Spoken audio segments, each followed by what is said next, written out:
After years of anticipation and delays, Aston Martin has finally unveiled its groundbreaking mid-engine supercar. While the ultimate verdict will come after test drives, the specifications suggest something truly exceptional.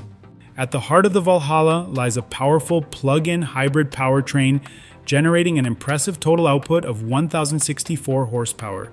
Most of this power, 808 horsepower, comes from a twin-turbocharged 4.0-liter V8 engine positioned right behind the driver.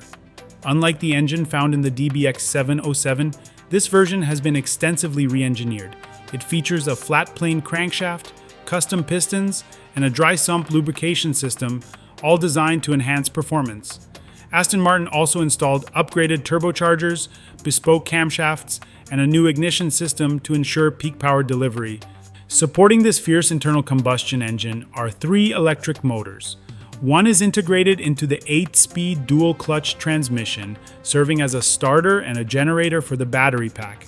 The other 2 motors are mounted at the front, driving each wheel independently. This setup enables all-wheel drive traction, torque vectoring, and even an electric-only driving mode. In electric mode, the Valhalla can travel up to 8.6 miles at speeds of up to 80 miles per hour using only the front motors.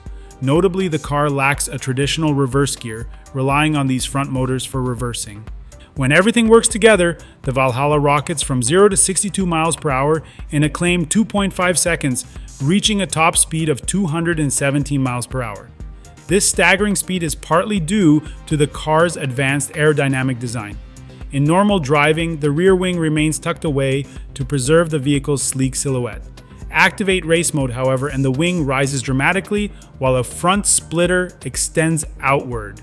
This setup maximizes downforce, peaking at 1,322 pounds at 149 miles per hour. Aston Martin Chief Executive Officer Adrian Hallmark describes the Valhalla as the ultimate driver's supercar that blends hypercar performance with real-world usability.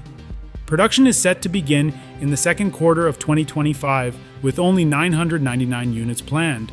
Pricing details remain under wraps, but enthusiasts can already start customizing their dream Valhalla through Aston Martin's official website.